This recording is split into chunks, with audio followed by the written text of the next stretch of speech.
But you have to remember your dog's an athlete. Right. You know, you would never let your 7-year-old kid, like, which is in my mind a 1-year-old, like decide like, I'm going to go out this weekend and we're going to just jump off a dock 75 times and belly flop and we're going to hope we're okay. Right. I mean, I guess the way I think of it, my analogy is that NFL players don't walk off the field, throw their arms around each other's necks and say, let's go have a beer. Right. They walk off the field, immediately they're on the massage table, immediately they're on the chiropractic table, immediately they're getting physical therapy and Epsom salt baths and who the heck knows what else, but because they want to be able to walk again the next day. Yeah.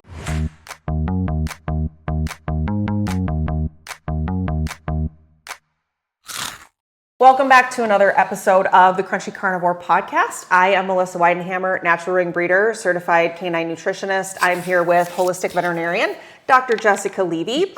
And today, this is one of our more fun kind of episodes that we do that we call Crunchy Coffee. We're actually going to talk to our friend Victoria today, who is here with us. She is from the Balanced Orchid. Victoria is an animal massage bodywork specialist. And so we just really wanted to bring this to light. A, we love Victoria, and we're glad to have her on. But B, this is another one of those things that people don't think to utilize, and we love in the holistic approach, is to use things like massage and bodywork. So I'm going to let Victoria just kind of give you a little bit of an idea of who she is and her background, and then we'll kind of get into what this is all about. So Victoria, welcome. Thank you. Yeah. So my whole background is actually in humans. Yes. So I worked on humans for about 15 years, specializing in chronic pain and injury, structural misalignments. I worked on a number of pro and amateur athletes, done everything from working with physical therapists, occupational therapists, chiropractors, acupuncturists, you name it. And then I met Dr. Jessica Levy 10 or 11 years ago. It was a while. It was a while. And we realized quickly, my dog was very sick and started seeing Jess. And then we realized quickly there was not what I knew in the animal world.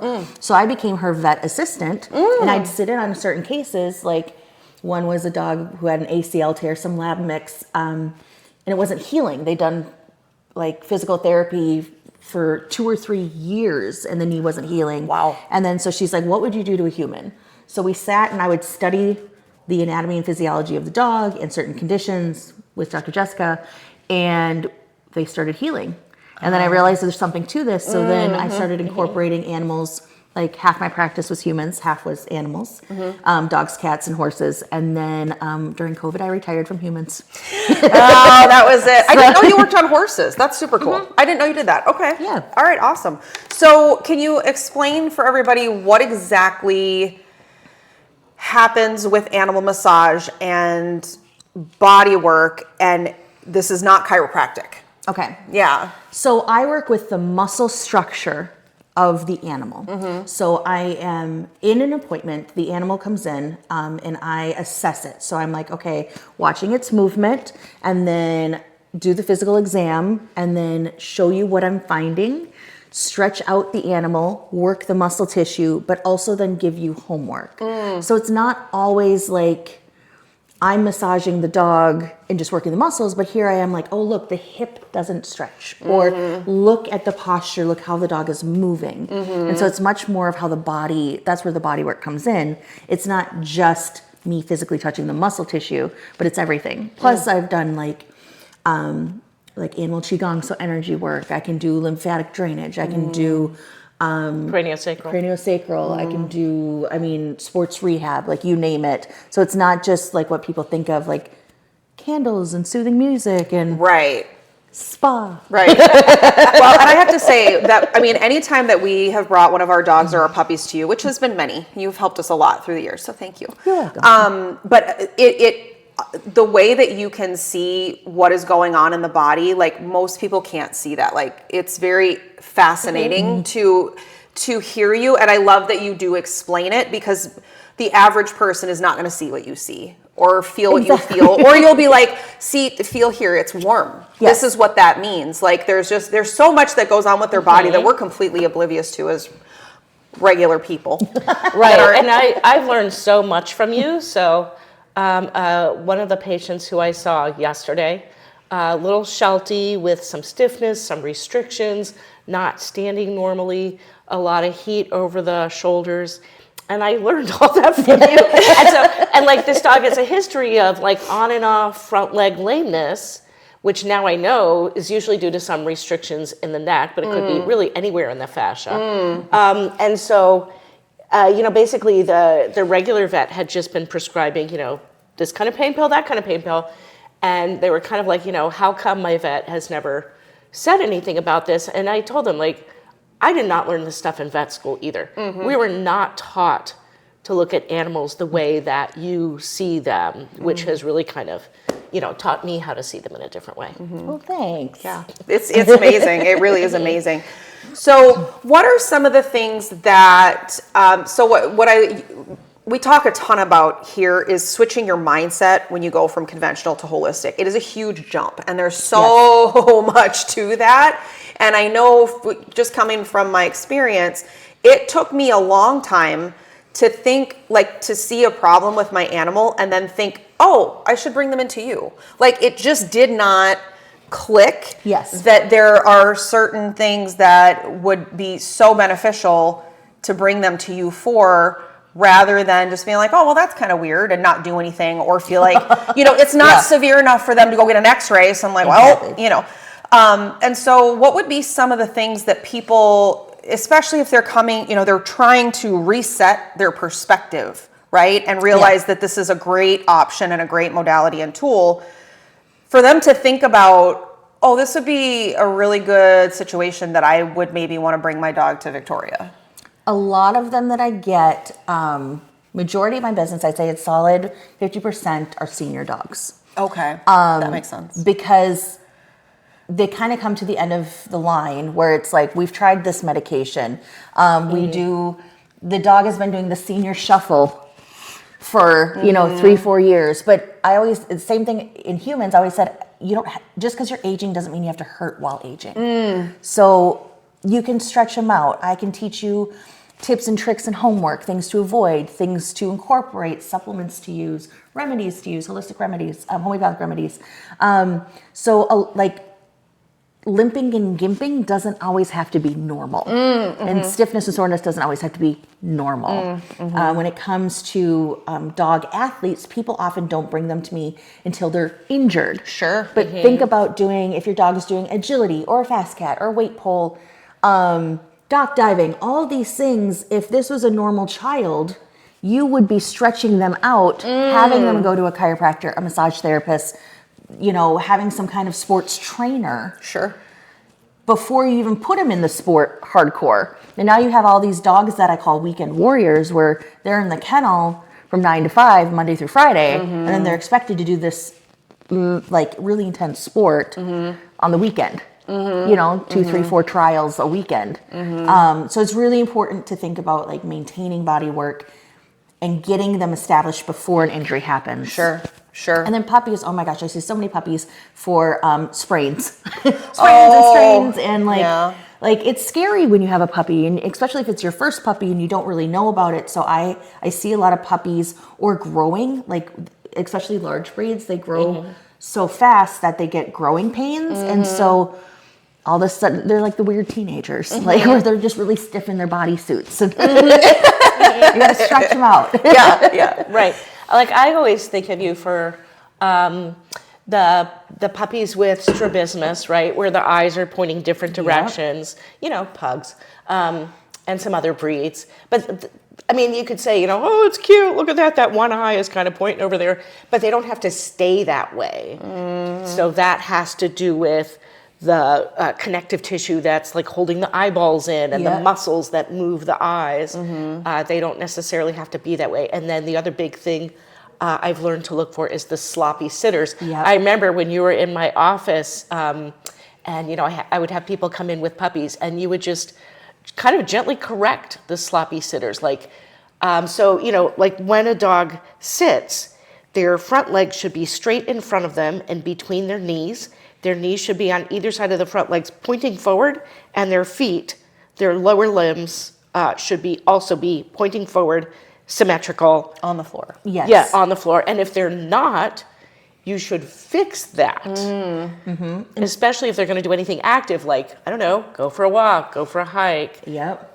Do some, even if you're just doing playtime agility. Yep.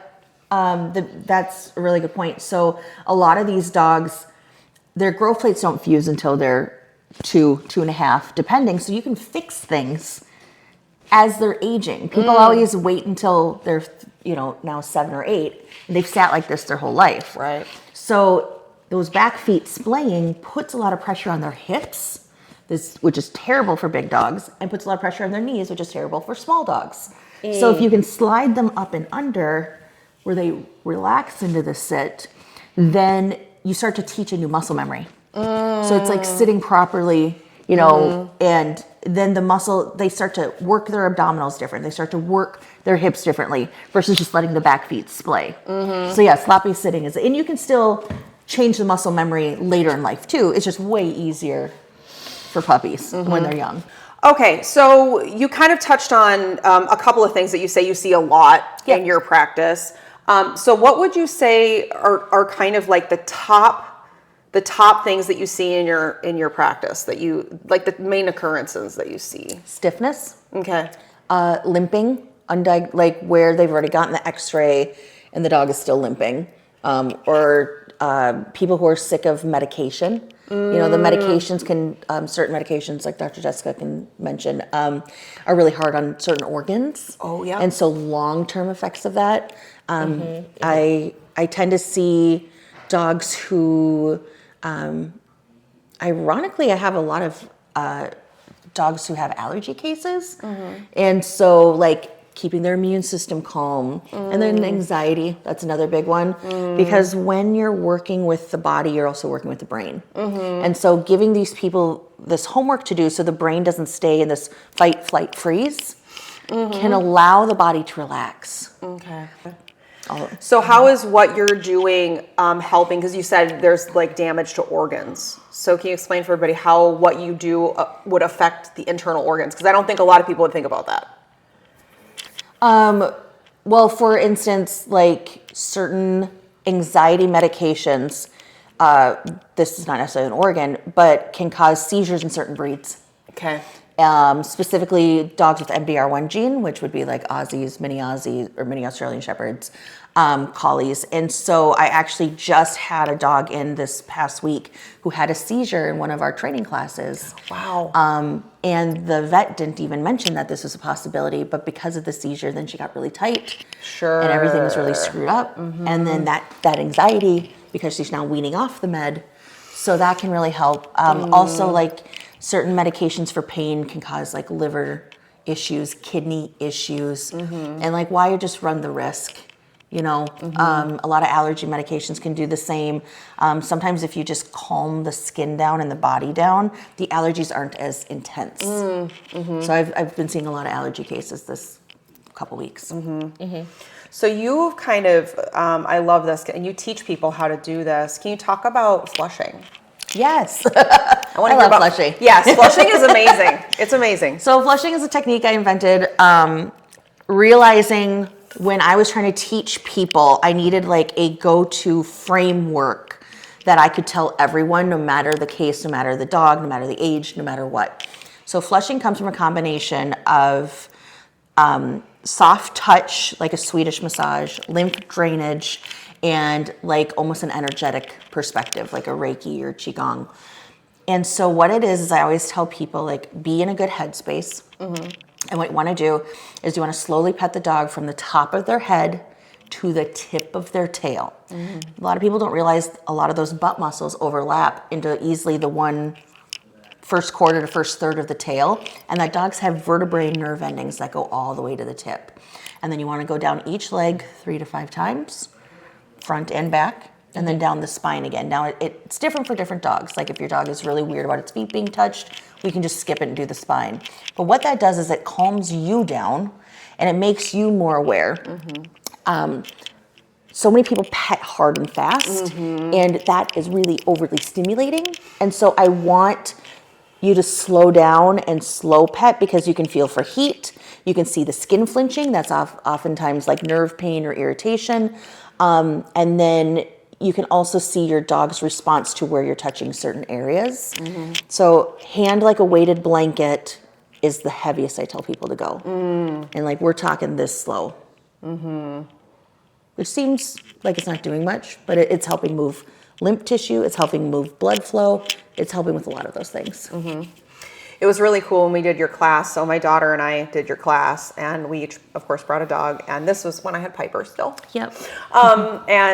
It was the coolest experience for you. I mean, just learning the concept of it. But then you actually had us be like blindfolded, and that was the coolest exercise because it makes you pay attention in a way that you don't normally pay attention. And I was just as relaxed as she was by the time we were done. But it's really cool to watch. And one of them, I mean, my daughter, I think, brought a puppy, and to watch them just calm. And like by the time you're done, they're laying on the floor. They're just like loving life. Yep. It's pretty fascinating. So in my 5-week class, that was actually something a human massage teacher taught us. Okay. So when I teach my 5-week course, we can't get it all done in the intro class, but when I teach my 5-week course, by now the dog is used to soft touch, you're used to the flow, and then so when we blindfold you, it takes away the looking and the like 1 stroke, 2 stroke, like this counting aspect, and you really tune into your hands. And by now the dog has realized like this human remotely understands me. Sure. Yeah. I'm in a safe place. And then now we're going to take away your sense of thinking. Now we're just going to like let your intuition flow. So yeah, that's one of the coolest things that I learned. We actually had to massage humans for almost a week blindfolded. Granted, they were in sweats or, like tank top and shorts, but it really, like I will do it now. You'll see me oftentimes when I'm massaging dogs, if it's a tough case or if I'm thinking, I will look away or I'll look down and I'll close my eyes because I have to take away my vision, because just because there's a lump here or I think the right shoulder should be tight because of what the dog does, it may not be the right shoulder. So fascia is like a giant onesie. So even if I'm like pulling right here, it could be affecting your back right toe. Like you just don't know, even though the left side's being pulled. So that's part of the taking your eyes away from it and what you're thinking, because you're really listening to the dog and the body. Okay, so we touched on puppies briefly. Puppies was my world, so I like to talk about this. And I've seen kind of what you do and the impact that it makes on puppies. I understand the importance now. And so I would love to hear you talk about puppies, because how much of your practice is made up of puppies? Like how of your clients? So I consider puppies, I mean, I've worked on as young as 5 weeks old. I had a burner that was sat on by his mom. And so a Bernese Mountain Dog. And so I ended up working on him, and he's still a client to my day or to this day. That's awesome. So I love it. Benny, he's 3 now. But I would say probably a quarter of my practice is puppies. Okay. And I consider a puppy up until 2 or 2.5 when their growth plates fuse. Okay. Because they're still actively maturing, their muscle tone is still growing, their bones aren't totally fused yet. So I'd say I work on a number of puppies between that age. I don't always work on puppies like right away. Like I've been very blessed to work on a lot of your puppies very young. Yeah. But it's nice to establish care and like, yep, your puppy's growing great. See you in 6 to 8 weeks. I found it fascinating when you said that is how long, because I know from a training standpoint, we don't consider them puppies for super long.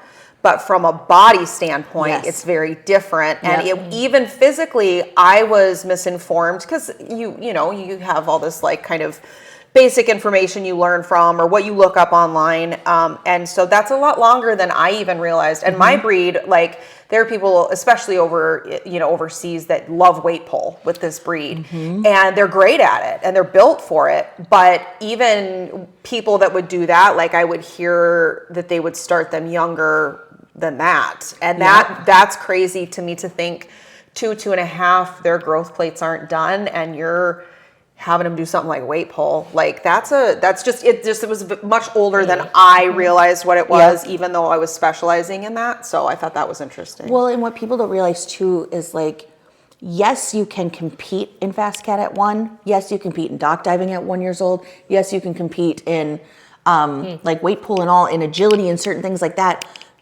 but you also should be building them towards that goal. And it doesn't mean you have to go, full bore at one. Okay. It's not like now we let the Kraken loose and like, have fun, peace out. Like you can build it slowly, just like with any athlete, but you have to remember your dog's an athlete. Right. You would never let your 7-year-old kid, which is in my mind a 1-year-old, decide I'm going to go out this weekend and we're going to just jump off a dock 75 times and belly flop and we're going to hope we're okay. Right. I mean, I guess the way I think of it, my analogy is that NFL players don't walk off the field, throw their arms around each other's necks and say, let's go have a beer. Right. They walk off the field. Immediately they're on the massage table. Yep. Immediately they're on the chiropractic table. Immediately they're getting physical therapy and Epsom salt baths and who the heck knows what else. But because they want to be able to walk again the next day, they might have to play again the next day.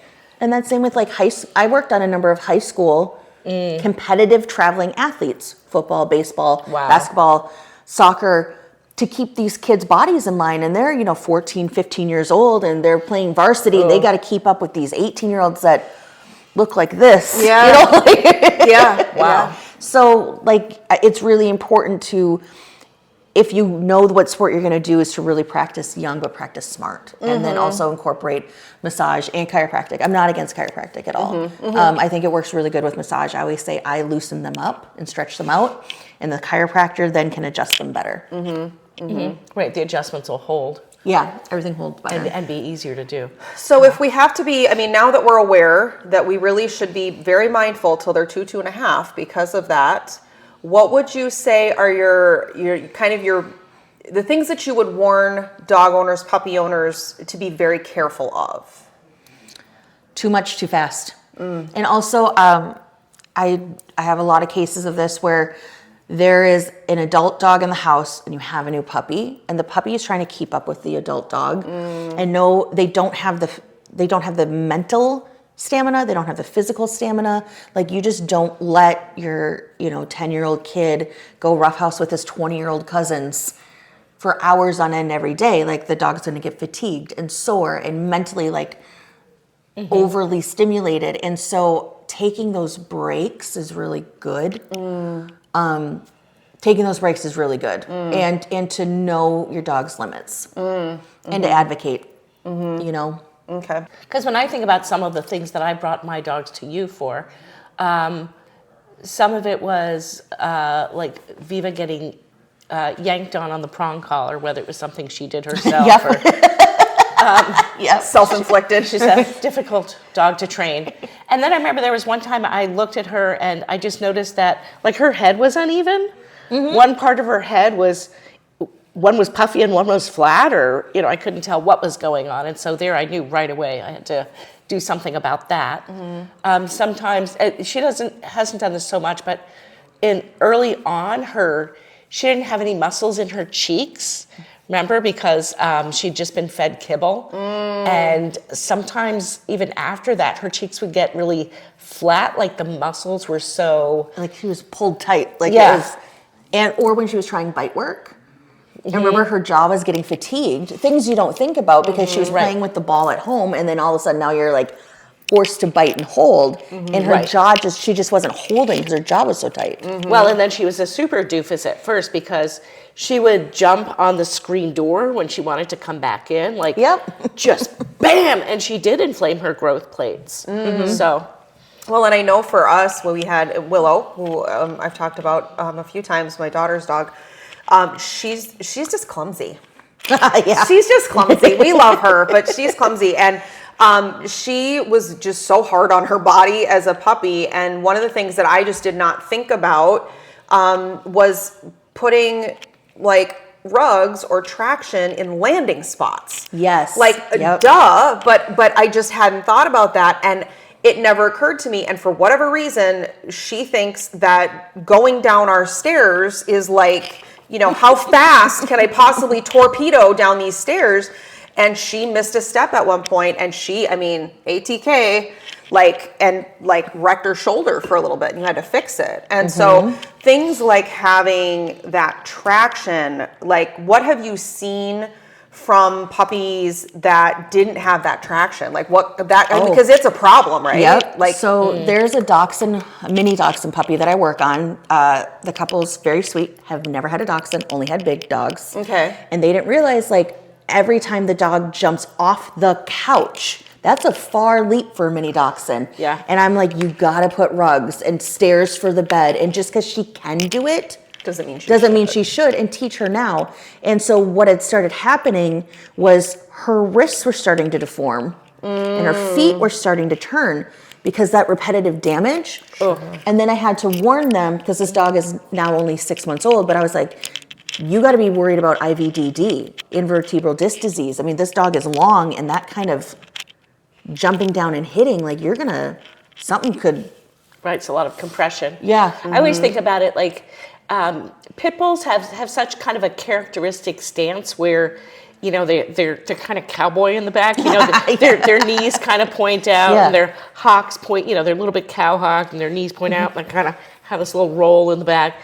And I think that some of that might be because the sacral ligaments are super tight, and so they're kind of pulling the thighs up, which is forcing the knees to kind of point out. I see that a lot with bully breeds who go 0 to 60 because what happens is all of a sudden they're sleeping in squirrel. And so, like, you're squeezing your butt cheeks so tight and your thighs go back. And we're going. They do tend to have thunder thighs for sure. Like, those are the ones where you look at the OFA x-rays and you cannot straighten out their femurs. You're like, good luck. There's just muscle in the way. And I think, too, like, the reason that bodywork, particularly massage, is effective for allergies, because you might be thinking, like, what does that have to do with hair? Yeah. It's because of dermatomes. So in between the vertebra in your spine, right, in humans, we're stacked vertically. And in between each pair of vertebra, nerves come out. So the nerves coming out here go to my stomach. The nerves coming out here go to my kidneys. The nerves coming out here go to my bladder. And there's another set of nerves that come out more superficially, and they go to the skin. And so each, they're called dermatomes. If you Google them and look at images, you'll see what I'm talking about. So basically each cross-section of the skin has its own innervation. And due to several potential influences, whether it's injury, whether it's vaccination, you know, who knows what, general hypervigilance or something like that, if those nerves in the skin are firing, what's that going to feel like to the dog? They're going to be like, you know, it feels creepy crawly, it feels tingly, it feels itchy, and so, you know, that's something. And I know I send a lot of ear infections to you. Yep, lots of ear infections. And somewhat for the same reason. So if the vet looks in the dog's ears and there's a whole bunch of junk and crud and goo in there, then we can kind of understand why they're walking around like this and scratching at their ear. But I see a lot of them. I saw another one just the other day where the ear's inflamed. You look inside the ear, there's no discharge. And some of these dogs will even give themselves a hematoma. They'll shake their head so much that, you know, there's bleeding into the ear flaps. Oh, goodness. But there's nothing in the ear canal. So what that tells me is that it is a feeling. And I kind of think about it like, if you ever get water in your ear in the shower, it drives you nuts. And you'll kind of dig around in there until, you know, like an hour later, you've finally forgotten about it. But what if that feeling doesn't go away? If you're a dog, you're going to be scratching at your ear, you're going to be shaking your head. It's going to drive you crazy. Or if your neck is off. Like, I've seen that a lot with, there actually was a dog that I work on right now who was stuck in the birth canal. Literally, it's a Rottweiler, and the owner is a breeder, so she was there, and the dog was stuck in the birth canal, and the dog came out like this. And so that is a chronic, constant drainage problem for that ear. And so we stretched her out, and now she's tracking. She is actually on one of the teams to help search and recovery. Wow. So she's really stretched out, and even going into these environments that can cause what we would think is typical allergies, you know, being in the muck and dirt and stuff, she's able to clear it real quick. That's so cool. Bald patches is another one. I see a lot of bald patches on dogs. Yeah. That a lot of vets say specifically like pit bulls. I work on a number of pit bulls who have bald patches. They're like, oh, that's a pit bull thing. That's a rescue thing. And you just start massaging them and you're getting the blood back to the area, or you stretch their back out. Bonnie's a big one. She was naked on both sides when I saw her. And now her coat's totally grown back. All she did was massage and supplements. What do you think about the dachshunds with the dachshund pattern baldness? I think it can be massage. You can help with massage because if something is stiff and sore. I actually worked on, when I was working on humans, I worked on people who had strokes. And this reminded me of them where I'd be massaging them and they wouldn't have any hair on their legs. And I remember this one patient of mine was like, honey, we can skip that leg. I don't want to ever shave it again. But as you start massaging it, the hair starts growing back. And people don't talk about that, but it's the exact same thing. Like once you get the body working and online, you can change coat color, you can change coat texture. I had Lucy the cat in the other day. Her coat's completely changed from massage. That's insane. Wow. I mean, it shouldn't surprise me at this point. It's so cool to hear all these unique things that it just shows you how that whole interconnectedness of all of the systems of the body really affect it just in every way. Like I just love that. So what would be your top, so if somebody, say somebody like, is seeing it and they're like, okay, I want to stay ahead of things, right? Like I want to do the best for my dog as far as the condition of the body and stuff like that. And they do want to go to a bodywork specialist or whatever, but they want to be proactive. That's because we like being proactive in the holistic world. Yes, we do. What would you say are some good things for the owner to do to really be kind of rallying around their animal's body to kind of set them up for success? And then it's really just going to make somebody like you, like if they bring their dog to you, your job is just going to be that much easier. The first thing is absolutely diet, because kibble is so inflammatory to everything. And I find that dogs that are on canned food, cooked food, raw food, they heal so much faster and so much more efficiently because their body's online and we're not fighting the inflammation that they're getting daily. So from that, then I would say add fat. Fat is my favorite thing. I think fat is so underutilized and misunderstood. Real fat builds muscle. Real fat helps with neurological connection. It's great for puppies. It's great for athletes. It's great for seniors. Now I'm talking like suet, like real beef fat or 80-20 hamburger or chicken skins or whatever. Bioavailable fat, not I mean my almost 22-year-old cat got butter because that's what she would eat for fat. And it was grass-fed organic butter, and she loved it. So I think fat is really one of the big things to then help the body start to heal. And then I absolutely love sensory walks. So many dogs and cats are always on the same textures, whether it's in the floor or it's like on hardwood, go to carpet, go outside in grass. But they're not walking in wood chips. They're not walking on pebbles or dirt or whatever. And so every new texture their feet touch is a different brain and neurological connection. So that helps them as they're a growing puppy to then like know where their feet are. It helps athletes to remember where their feet are. It helps seniors to remember where their feet are. And even like my cat who is super, super old, before she passed, I would take like a notebook as we're snuggling and press it against her paws. And I'd take the TV remote with the little bumps and I'd press it against her paws. I love that. I would massage them with my hands. I would take different like rags or textures because she was 21, almost 22 when she passed. Like she's not going for a sensory walk. We're not doing that. But that's also really good for dogs who have had like CCL tears or dogs who can't go walking. And then my third one would be bodywork, of course. Of course. Like even if it's maintenance, like come get your dog evaluated. I can give you homework, or someone can give you homework and tell you what to do. But like fat and sensory walks and for sure changing the diet are my big ones. I love that you talk about the sensory stuff for older animals. We absolutely did it in our puppy culture and for our litters, for sure. I mean, that was a huge part, like 7 different surfaces minimum. Yeah. We had those puppies walking on that for that reason. But it like, to me, I was thinking, oh, the puppy window closes and then it doesn't matter. But you're saying it actually matters like for their whole life to keep them doing that. That's fascinating. Well, and shaving paw pads, so many people don't shave the paw pads. And so like now we're going to be going into winter, right? And it's like walking on a sock. So I have a number of seniors that I'm like, we need to get grip if there's ice outside. Like shave the paw pad, because if you're walking only in socks, you're not getting the same neurological connection. So then it's like walking on cement, walking on gravel, walking on dirt. And then we add snow and ice. It's like, oh yeah, keep those paw pads shaved. Like that's...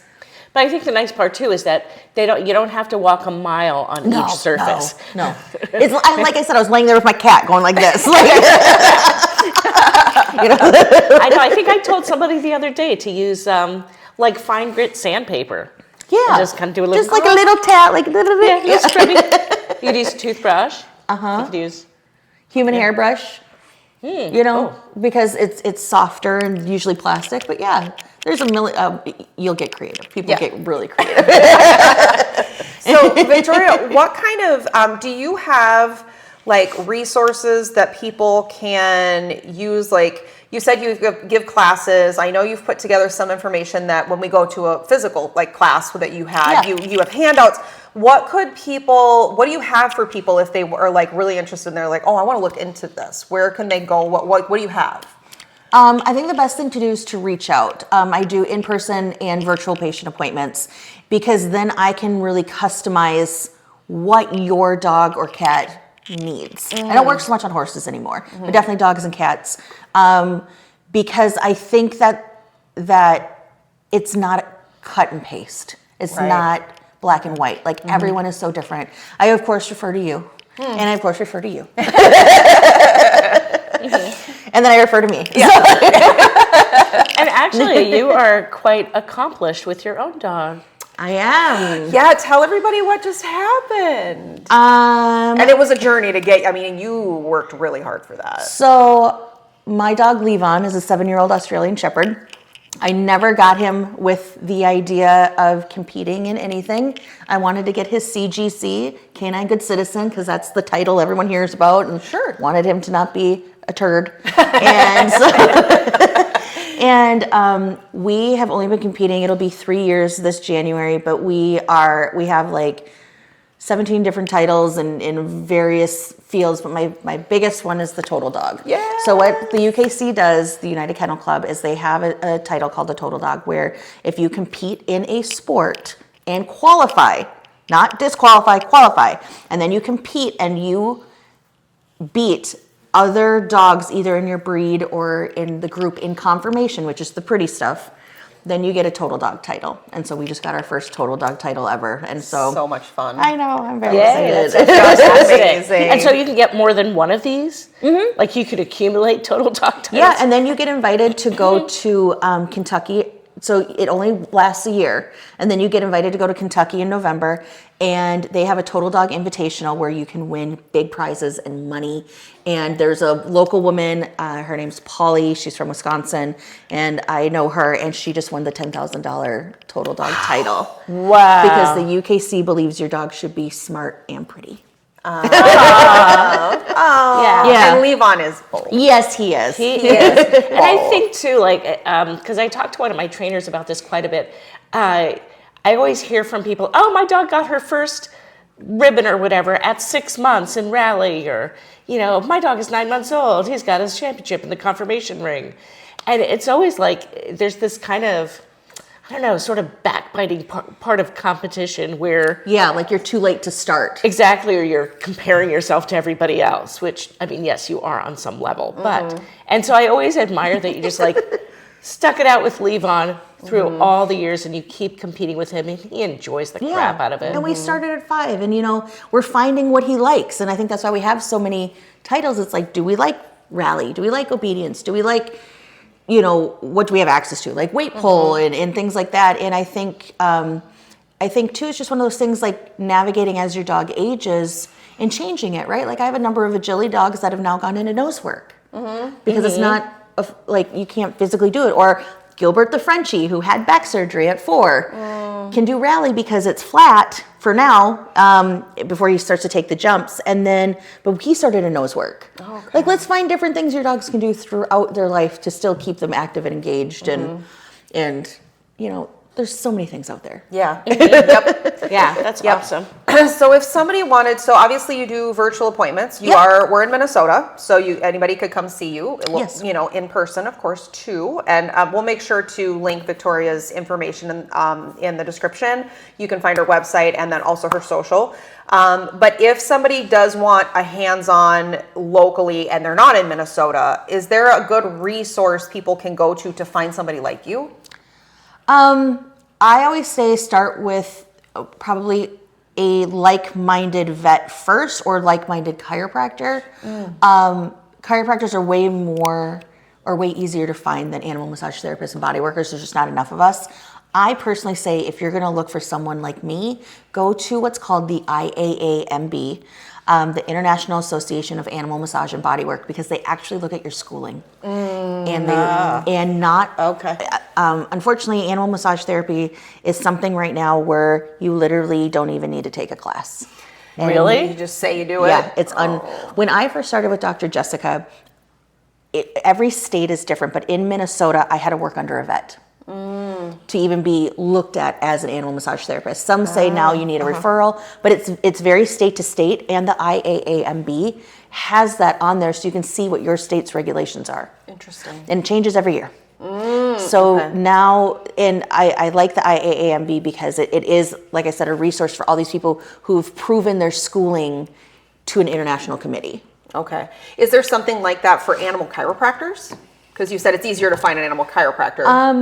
That probably also changes from state to state. Yeah, I mean, you have to be a chiropractor, but in some, or I guess vets could do chiropractic if they're trained in it, and some of them do chiropractic even though they're not trained in it. Okay. Probably varies from state to state. Yeah. Okay. Well, I think we covered a lot. Yes. I think we covered a lot. We will definitely have Victoria back on for sure. This is just the first one.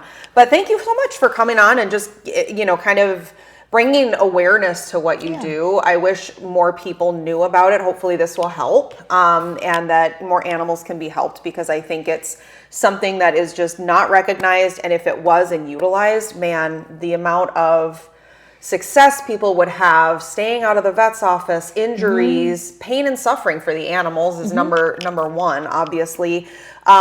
Even for breeders, like you're going to have better success with your mamas and your puppies. I work on a number of pregnant mamas. Yep. I've worked on a number of your pregnant mamas. Yes, you have.